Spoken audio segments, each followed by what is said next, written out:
name is Paul Cissell and welcome to my brand new show, Conversations with Paul, where I'm going to be chatting to various guests who are going to be coming in and talking to me about their own spiritual passions.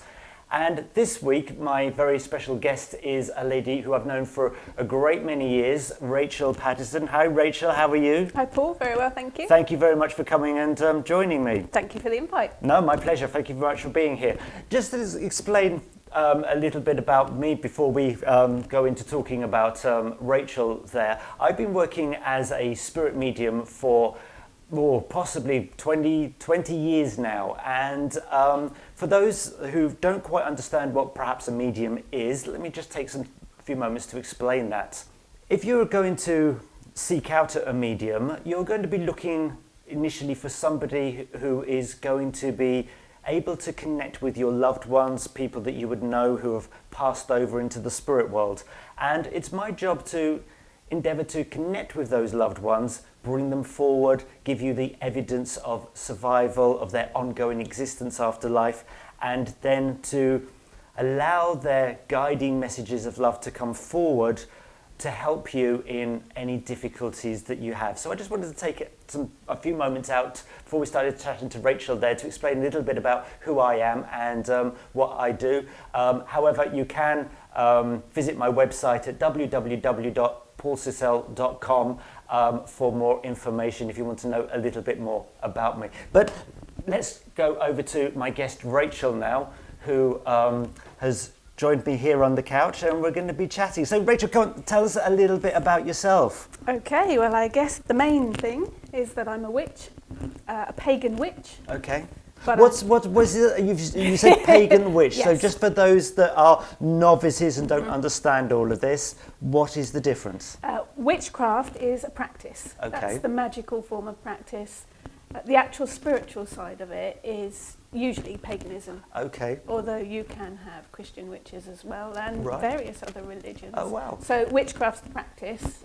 The spiritual side, for me, is paganism. Because I think many people get confused, don't they? You know, we've got so many labeling, because as a human race, we have to label, don't we? We have to stick a label on it if we don't quite understand. And that's why many people kind of get confused. So I think it is good to be able to identify exactly what it is that you do. So kind of how did you get into all of this? What made you feel that you wanted to follow this path? Fate, I guess, played a part because I was born on the 31st of October. So being born on what we call now Halloween really sort of started it, I guess. My father always was into organic food and nature, birds, animals, so our upbringing was always quite rooted in nature, and that for me is a big part of paganism and witchcraft. Is nature is kind of the base, the key for it. I guess I always loved fairies and dragons and myths and all of that side of things. So as a child I collected ornaments and all bits and pieces, loved all the fairy tales, all the stories, hated that the witch was always bad in them. And yet, if we understand the tradition of whether it's witchcraft or the witch themselves, they actually are not a bad person. They're just portrayed, obviously, in Hollywood because obviously we like to go to dark magic and that scares people, and but actually they're not. If we trace the roots back, they were the seers, and they were the people that were consulted, and I guess if you want to say that even, for what I do as a spiritual medium, going back, you would have been I would have been burnt at the stake as well, definitely, along with yourself. So, she or he was the wise woman, the wise man that lived on the edge of the village, the one that they went to for all the cures, all the herbal ailments, but also if they wanted to curse their neighbour's cow, or that's who they went to.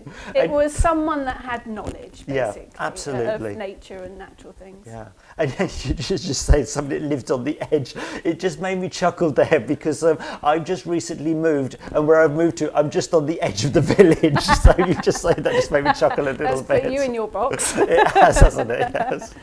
But I think they did. They often lived on the edge of the village because people were fearful of them because of the skill that they had to cure things, Yeah. to make things happen, which is a lot of witchcraft, really. It's Yeah. working with energy to make things happen. Absolutely. You know, we've got, you know, where we're filming today is in my own centre here in Portsmouth, and we've got many businesses, you know, of various different types, you know, from engineering to IT consultancy and all of this kind of thing. And it's quite, it's very male dominated all around here. And so my neighbour, he's, as you just described, he's kind of interested but fearful of it. He keeps popping out and going, do you know, I can hear a noise in my place. What's going on? What's Paul doing in there? I know. And then you've got somebody else who will embrace it and go, wow, that's really interesting. And so you're blamed for everything weird everything that happens in this building, I get blamed for it. Yeah, absolutely. But I guess for me, really, it was probably coming up for 30 years ago now. I found a book on witchcraft in a charity shop, 50p. It was the history of it. It wasn't written by a witch, it was written by a historian. Picked it up, read it, and thought, that's it. I'm home. I found what I was looking for. Wow. I always had a faith. I spent 6 years going to church every week, but... And was that what, Christian church? Yes, or just, Baptist church, yeah. Girls' Brigade, I did the whole shebang. Looking for something, I think, but when just reading that book was like coming home. It was before internet and that kind of thing, really. So I grabbed every book I could and read everything I could. And nearly 30 years later, that's who I am. It's what I am, how I live my life. Yeah, wow. And, you know, we was chatting off air just before we started to film, and we were saying that the way social media is these days is that people just don't want to pick up a book. You know, I mean, partly we haven't got time, have we? You know, the way our lives are, they're changing and evolving so quickly. We just haven't got the time to sit down and pick up that book. Yeah, everything's fast. Everyone just wants to get onto social media, flick through it, that's it, and move on, kind of thing. You know, so this is one of the reasons why creating this is now we become the book. Yeah. You know, for people to be able to click onto the channel and see what's going on and listen to people such as yourselves about their lives. But talking of books, you have now written multiple books yourselves. Yes. How many exactly were we to date now? We're up to about 15 now. Wow. With several more contracts in the Brilliant. works. Yeah. That's just mad. And your work keeps you very busy, doesn't it? I mean, you are all over the place. I do all sorts of things. I even have one of those real world jobs as well. I do. What, real world jobs? What's the one that pays the bills. Oh, right. Yeah, I'm a personal assistant. Luckily, I work from home, so that's what I do. But yes, I write the books for 2 publishers now, Moon Books and Llewellyn. Oh, wow. Blogs, I write for 4 different blogs. I do a little YouTube channel of my own. I run an online school of witchcraft where we have students from across the globe, literally. Yeah. And I run open rituals as well. And I give talks at local pagan events. So in between that, I'm a wife and a mum and do all the normal running the house and teenage children. And I think this is what people forget, you know, when they see either the medium, they see the witch, or they see the tarot reader, whoever, but they forget that behind that person, there is also a life. The real stuff. And, you know, it's not like it was, you know, hundreds and hundreds and hundreds of years ago where we could just live on the edge of a village. It would be nice, where we could be kind of cut off from all this. We can't. We are equally as caught up in this mad, crazy world that's changing by the minute as much as anybody else. Yeah. And more so, we're the ones that have to learn to adapt to the changes faster than other people, because people are coming to us and maybe for whatever reason, whether it's coming to me for the mediumship or coming to you for you know, what it is that you are providing, to say, I'm lost, I'm stuck. Yep. I feel different, but I can't quite explain what. Can you help me? And if we haven't caught up ourselves with all of these changes, then we're going to struggle to be able to help other people to cope with those changes as well. You have to have had the experience yourself, really, to be able to help, don't you? And I think social media for that is, they see a persona. Yeah. They see a photo of me in a cloak Yeah. with my broomstick. But in reality, So that wasn't you the other day on the photo with where the witch had crashed into the tree. Been there, done that. right. Do it again. Don't drink and fly. Yeah. So remember, do not drink No. and fly. If you're on your broomstick, if you're thinking of taking up witchcraft, Don't do that. don't drink and fly.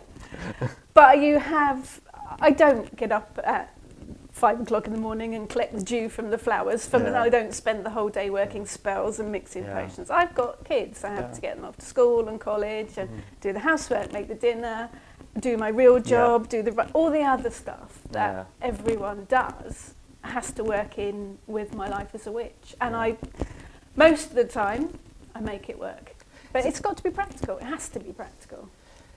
Has there ever been a time in your life where you've wanted to walk away from it all? Oh, from life or Well, everything? Everybody, I think someone asked me the other day about that. How do you as a witch deal with stress, anxiety? That's actually my new book for Llewellyn. But that's okay. we all have it. I think people think because you're a medium, a witch, whatever you might be, you don't deal with that stuff. Yeah. Oh, you do. And you're talking to a 50-year-old menopausal woman, which whoever invented the menopause needs to be taken out and shot. But dealing with that, I do. I deal with stress. I deal with, my life's brilliant. I can't complain, really. I have a fantastic life. It all takes hard work and effort and time to make it that way. But I've had my fair share of, bad things happen, like everybody does. And you just have to find a way to deal with it. There are spells, there are rituals. Meditation is key for a huge amount of things. So there are things you can do, but I still have to cope with normal stuff like everybody else does. But hopefully I have perhaps a few more tools in my kit bag than a lot of people would. Yeah, and I feel that, and sometimes you hear it a lot where people will say, I can do this for someone else, but I can't do it for me.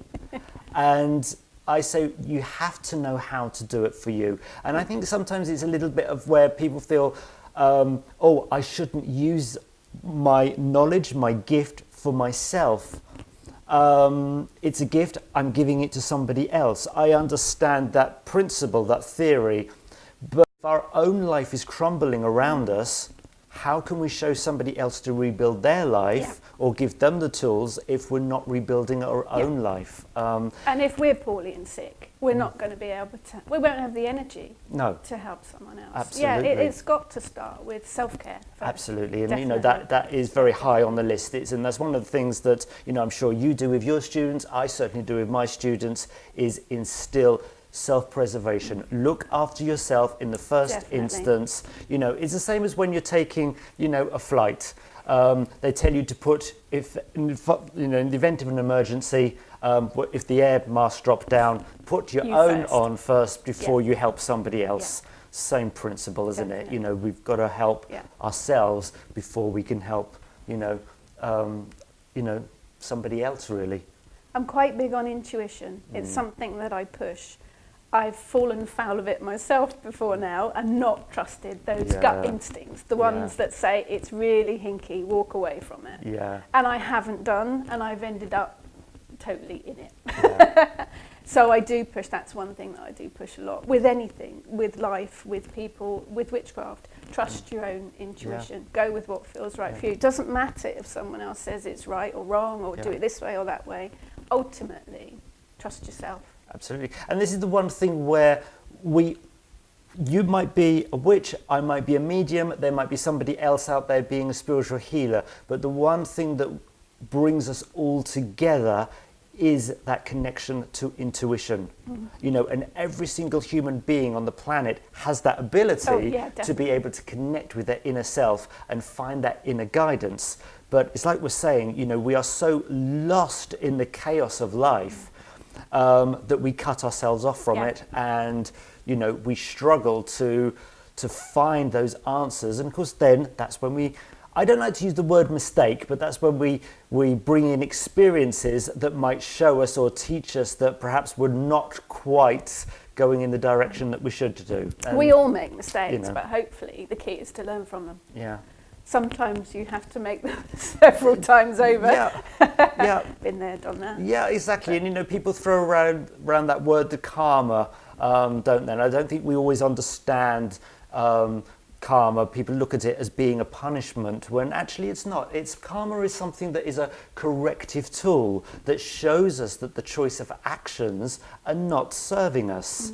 And so a lesson keeps repeating itself and repeating itself and repeating it.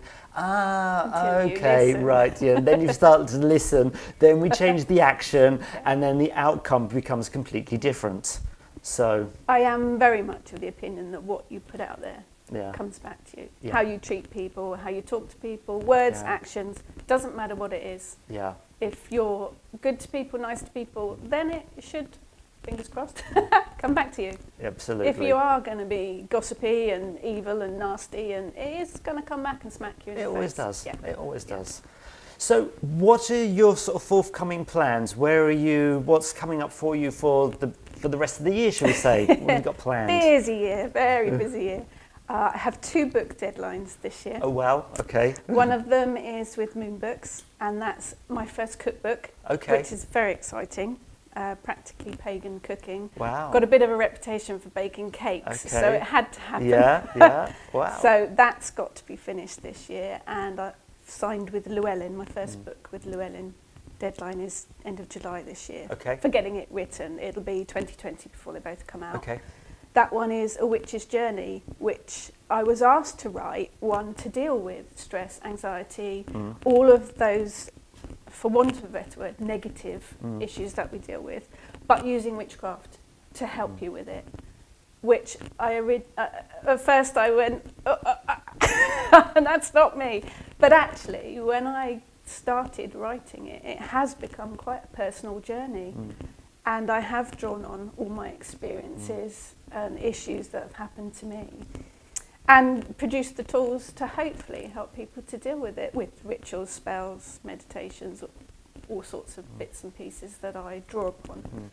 So that's got to be finished this year as well. And I'm doing several talks at different events and festivals as well, which is always good fun. Yeah, exactly. And I'm trying to tie you into getting you to come back and do another workshop. In the past, you've often done a couple of workshops. Find a slot in the diary. Yeah, so we've got to organise that because they're always very, very interesting, especially ones on sort of folklore. So you're very fluent in all of that, aren't you? Well, I am. There are different pathways within witchcraft. There's different pathways within paganism. It's a huge umbrella. But even within witchcraft, my training was originally Wicca, which is a more modern form. But at the time, it was the only structure of learning that I found. And it gave me a brilliant foundation. But it's not particularly my pathway now. I have meandered off in all sorts of different directions. But I think, back to labels again, putting me in my little box, kitchen witch, hedge witch is probably where I'm at, which is more fluid and natural and using what I have to hand, not necessarily following rules, because I'm pretty bad at that. So it does draw on a lot of the folk magic side of things. I am practical. I have to be practical. I don't have the lifestyle not to be, really. Yeah. And I think it's important to have guidelines. Oh, yeah. But I think when rules come into something that set us too rigid, it means we can't have any flexibility. It works for some. It does work for some people, but for me, not me. Well, Rachel, it's been absolutely fantastic chatting to you, and thank you so much for joining me today. How can we find you? My website's probably the best place, which is... do you want to tell the camera? www.rachelpatterson.co.uk. And you're on social media as well, aren't you? So all over the place. All over the place. So how do we find you on social media? There's links from my website, but just type my name into Facebook or into Twitter or any of the others. Yeah. Wonderful. Brilliant. Well, again, Rachel, thank you so much for coming in and chatting to me. Well, sadly, that's all we have time for today, but hopefully you enjoyed what you've seen, and you'll want to tune back in again into the future for another episode of Conversations with Paul, where I'll have another very interesting guest with me. Until then, remember to come and like and subscribe, and we will see you again very, very soon.